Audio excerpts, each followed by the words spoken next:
बुढ़ापे में खुद के तो चलने फिरने के लाले पड़ जाते हैं, खुद के तो भोजन करने के लाले पड़ जाते हैं, दूसरों का सहारा ढूंढने लगते हैं हम सब। तो फिर बुढ़ापे में भगवान का भजन कैसे संभव है? नहीं। और एक किसी महान संत ने ये कहा कि महाराज, जब हम भगवान के मंदिर में जाते हैं, बुढ़ापा क्या है? बुढ़ापा एक मुरझाया हुआ फूल है। बचपन क्या है? बचपन एक कली है। और जवानी क्या है? खिला हुआ फूल है। अब आप ही सोचो और तुम ही मुझे बताओ, जब भगवान के मंदिर में आप जाओगे तो क्या मुरझाया हुआ फूल ले जाओगे? हृदय में क्या सोचोगे कि खिला हुआ अच्छा सा सुंदर सा फूल लेकर जाए। कली भी नहीं ले जाओगे, कली भी ले जाने में सकुचाओगे।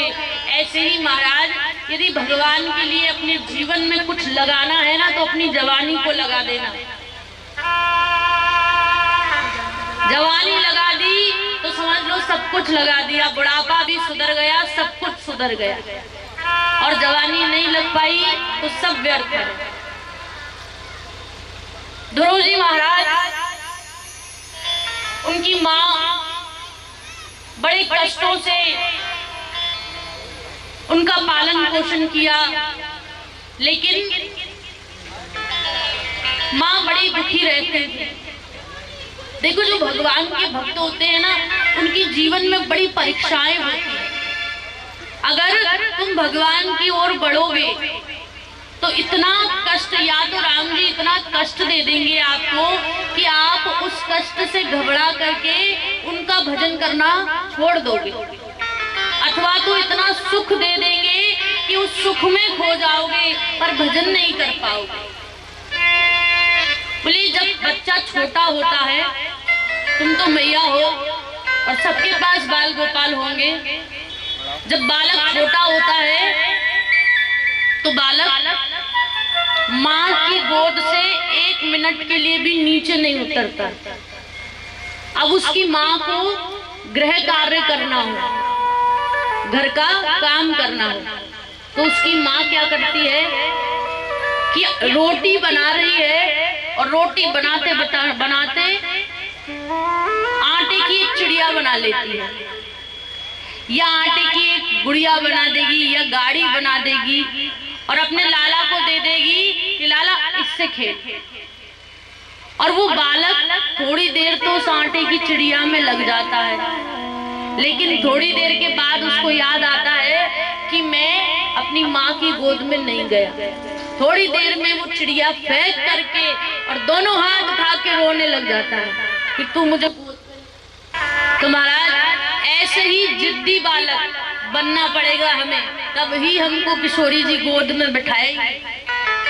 एक समय ऐसा आता है, बोले माँ बच्चे को झुंझुना दे दे, खिलौना दे दे, कुछ भी दे दे, लेकिन वो जिद्दी, वो हठी बालक वो सब कुछ फेंक देता है और दोनों हाथ उठाकर चीख चीख कर रो करके कहता है कि तू मुझे गोद में ले ले। तो उसकी माँ अपना गृह कार्य, अपना काम सब कुछ छोड़ देती है और पहले उसे लेती है। तो महाराज, सीधे बनने से कोई काम नहीं चलेगा। ये टेढ़े हैं तो थोड़ा सा टेढ़ा तुम भी बनो, जिद्दी बालक बनो। जब भगवान की ओर बढ़ोगे तो क्या होगा? बोले, तेरे पास भगवान देखते हैं किस चीज की कमी है। अगर पैसे की कमी है तो पैसे रूपी खिलौना श्री राधा रानी तुम्हारे पास पहुंचा देंगे। अब तुम उस धन रूपी खिलौने में उलझ जाओगे। अगर तुम्हारे पास और किसी चीज की कमी है तो वो भेज देंगी राधा रानी और तुम उसमें उलझकर रह जाओगे। लेकिन वास्तविकता में पहुंचना कहाँ है, वो स्थान भटक जाओगे। बस भटकना नहीं है, श्री राधा रानी से प्रार्थना करनी है कि हे राधे रानी, मेरा ये मन बहुत चंचल है, आपके भजन में लगता नहीं है। बस इतनी प्रार्थना है कि आपके भजन में, कीर्तन में, सत्संग में, धर्म में मेरा मन सदैव रमण करे। आप जानते हैं सबसे बड़ा धर्म क्या है? पहले आज ये सीख लो, धर्म क्या है और अधर्म क्या है। परहित सरिस धर्म नहीं भाई। सबसे बड़ा धर्म क्या है? दूसरे का हित करना। बस आज का जीव वही नहीं करता है, बाकी सब कुछ करता है। यज्ञ में बैठ गए, कथा में बैठ गए, सब कुछ ठीक है, लेकिन बात आ जाए कि अपने पड़ोसी का थोड़ा सा हित कर दो तो बस ये नहीं होगा। लेकिन धर्म तो भैया यही है कि दूसरे का हित करो। सामने वाला चाहे जैसा हो, उसकी करनी पे मत जाना, तुम अपने कर्म देखना। अधर्म क्या है? बोले पर पीड़ा संग नहीं अदमाही। सबसे बड़ा अधर्म है दूसरे को पीड़ा देना। हमारे कारण यदि किसी का कुछ अहित हो जाए, किसी का हृदय रो जाए, तो इससे बढ़कर अधर्म कुछ नहीं है। बचना है तो इन सब चीजों से ही बचो, तब ही कहीं पहुंच सकते हो। राजा उत्तानपाद जो ध्रुव जी के पिता हैं, महाराज दो पुत्र हैं, उत्तम और ध्रुव जी। उत्तम की माँ थोड़ी तेज है, थोड़ी स्वार्थी है, लालची है, और हमारे ध्रुव जी की माँ सत्संगी है, भगवान के भजन में रमण करती हैं, दूसरों का सदैव हित करने का सोचती हैं, कभी स्वप्न में भी किसी का बुरा करने की नहीं सोचती। लेकिन जो रानी सुरुचि है, उत्तम की माँ है, वो हमेशा यही विचार करती है कि किस प्रकार से दूसरे का कार्य बिगड़ जाए और अपना बन जाए। ऐसी महिलाएं संसार में बहुत है। बोले अपना काम बनता बाढ़ में जाए, बहुत ज्यादातर आपको ऐसे ही लोग मिलेंगे। कोई जयवरला ही मिलेगा, बोले जो धर्म पे मर मिट जाए। और ऐसे भक्तों को भैया मैं तो बारंबार अपनी व्यासपीठ से प्रणाम करती हूँ, जिनके हृदय में परहित बसा है। महाराज कुछ समय के पश्चात जब ध्रुव जी महाराज थोड़े से बड़े हुए हैं, तो उन्होंने अपनी माँ के दुख देखे कि माँ सूखी जौ की रोटी नमक से खाती है। कितने कष्टों में उन्होंने उनको पाल कर बड़ा किया है। ध्रुव जी की माँ हर जगह जहाँ सत्संग होता, भजन होता, ध्रुव जी को लेकर के जाती थी। भगवान से ध्रुव जी को बचपन से ही प्रेम होता जा रहा था। और महाराज एक समय ध्रुव जी महाराज और उनके भाई उत्तम खेल रहे हैं, और खेलते खेलते राजा उत्तानपाद की कचहरी में पहुंच गए। अब जैसे ही ध्रुव जी को देखा उत्तानपाद ने, तो प्रेम आंसू भराए और आकर के अपने पुत्र को गोद में बिठा लिया। ये बात एक दासी ने देख ली और छोटी वाली रानी से शिकायत कर दी। बोले महाराज आपका पुत्र तो जमीन पर खड़ा है और जो बड़ी वाली रानी है उसका पुत्र गोद में बैठा है। अब देख लेना तुम तो दासी बन जाओगी। इस दुनिया में चुगली करने वालों की कमी नहीं है, इन चुगली करने वालों से सावधान रहना। बोले ये छोटी वाली बहू ज्यादा हमारी सासू माँ के मतलब तरफदारी करती है, कैसे ही करके कुछ ना कुछ बिगड़वा दो काम। तो चुगली करने वालों से भी जरा बच के रहा जाए महाराज, बहुत है दुनिया में। लेकिन किसी का कभी बुरा मत करना, जो जैसा करेगा, जो जस कर तो सो तस फल चाखा। जैसा करोगे वैसा आप भरोगे। ये जो कहा गया है कि कलयुग में जैसा करोगे उसका आधे घंटे बाद ही तुमको रिजल्ट मिल जाएगा। सतयुग द्वापर त्रेता में तो महाराज कहते थे कि अब कर दिया तो आगे पता नहीं कब मिलेगा, लेकिन कलयुग कलयुग कहते हैं आज कर ले तुझे कल मिल जाएगा। आज हाथ उठाकर दान कर दिए तो कल डबल होके मिलने वाले हैं, ये बात सत्य है। आज महाराज जब छोटी वाली रानी को एक दासी ने भड़का दिया, दौड़ी दौड़ी गई कचहरी में, ध्रुव जी महाराज का कान पकड़ा, कसकर खींच कर नीचे ले आई है और एक गाल पर थप्पड़ मारा। कहा, तू दासी पुत्र होकर गादी पर बैठने की कामना करता है? अगर तुझे इस गादी पर बैठना है तो तुझे मेरे गर्भ से जन्म लेना होता। तू इस गादी का हकदार नहीं है। अब तो महाराज, ध्रुव जी महाराज रो रहे हैं, बहुत आंसू बहे हैं, दौड़कर अपनी माँ के पास गए हैं। और जिस माँ ने अपने बालक को बड़े दुखों से, कष्टों से पाला है, और जब उस बालक के मुख से खून निकल रहा है, वो रो रहा है, तो माँ का हृदय द्रवित हो गया। लाल, तू क्यों रो रहा है? माँ, आज तो मुझे मौसी ने मारा है।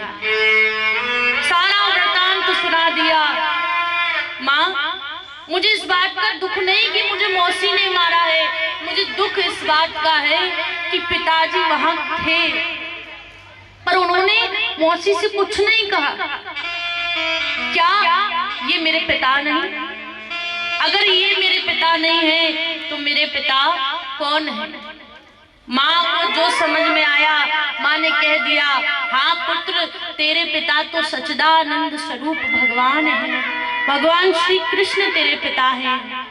और इतनी बात कही है तो ध्रुव जी महाराज को लगन लग गई कि अब तो मुझे सर्वप्रथम अपने पिता से ही मिलना है, किसी से नहीं मिलना। देखो, जब हमारा मैया, तुमसे ही कहूंगी, क्योंकि बालक का प्रथम गुरु कौन होता है? माँ होती है। जब आपके बच्चे थोड़े थोड़े बड़े होने लगे ना, तो उनको अपने धर्म से जोड़ना प्रारंभ करो। आप उनको सब कुछ समझाती हो कि ये बेटा तेरे चाचा, मामा, बुआ, सारे रिश्तेदारों से मिलवाती हो, लेकिन आप गलती कहाँ करती हो? बोले जिनसे मिलवाना चाहिए उनसे कभी नहीं मिलवाती। आप ही उनकी प्रथम गुरु हो। आपको सर्वप्रथम ठाकुर जी से परिचय कराना चाहिए। ये आपका धर्म है, ये आपका दायित्व है कि आप अपने बालकों को यह शिक्षा दें कि बेटा, ये ठाकुर जी भी तुम्हारे कोई लगते हैं। हम सनातन धर्मवासी हैं और हमारे धर्म ग्रंथों में जो कथाएं हैं ये हवा में नहीं है, ये सत्यता है। इस सत्यता को उनको समझाकर चलो। अगर तुम प्रेरणा नहीं दोगी तो कौन देगा? जहां कथा में जाओ, सत्संग में जाओ, आरती करो तो बालक को बगल में खड़ा कर लो कि आ जाओ बच्चों। और जैसा तुम बीज डालोगी ना, वैसा ही वृक्ष उगेगा। अगर अच्छा बीज डालना, बचपन से उसको धर्म सिखाओगी कि किस प्रकार से राम ने, किस प्रकार से भरत ने, देखो, अपने बड़े भाई का जीवन सुखपूर्वक यापन किया है। बोलिए गुरु महाराज की। मुझे ऐसी लगन तू लगा दे, मैं तेरे बिना पल ना रहूं।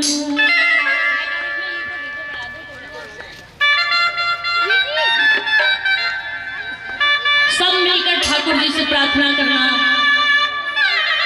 वो मुझे ऐसी लगन तू लगा दे, मैं तेरे बिना पल ना रहूं।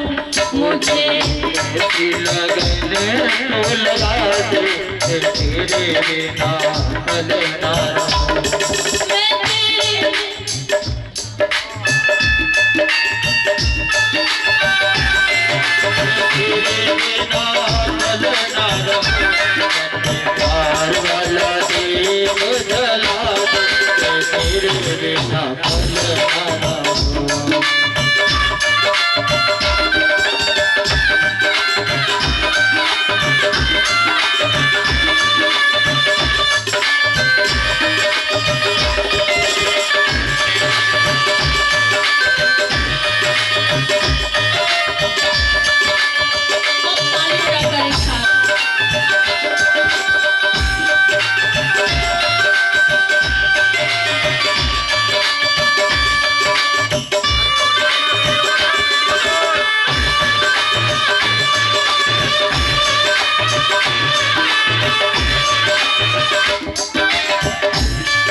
जैसे जल बिन मछली फल ना जिए, जल बिन मछली पल ना जिए, वैसे तड़पू में घड़ी घड़ी तेरे लिए, वैसे तड़पू में घड़ी घड़ी तेरे लिए।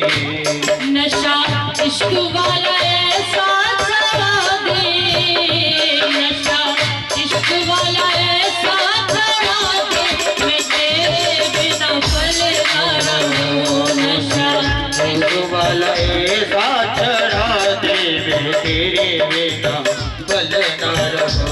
मुझे ऐसी लगन तू लगा दे, मैं तेरे बिना पल ना रहूं। ऐसी लगन तो लगा दे, मैं तेरे बिना पल ना रहूं।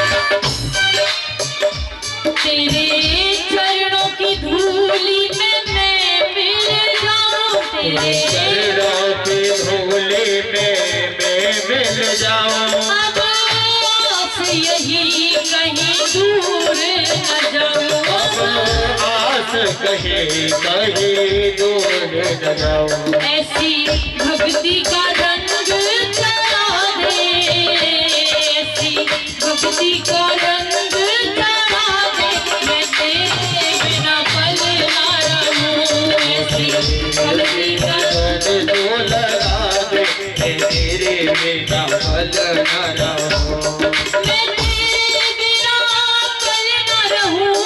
मैं तेरे बिना पल ना रहूं। दिल में प्रेम वाला दीप जला है, मैं तेरे बिना पल ना रहूं। ऐसी लगन तो लगा दे, मैं तेरे बिना पल ना रहूं।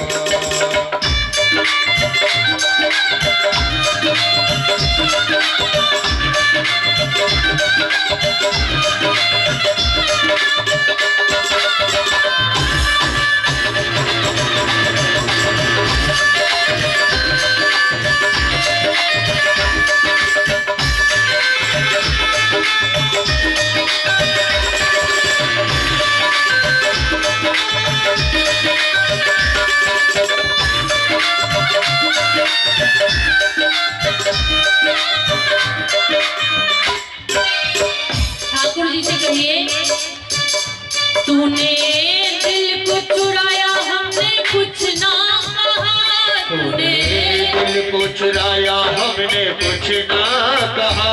तुमने मन को चुराया हमने कुछ ना कहा, तुमने मन को चुराया हमने कुछ ना कहा।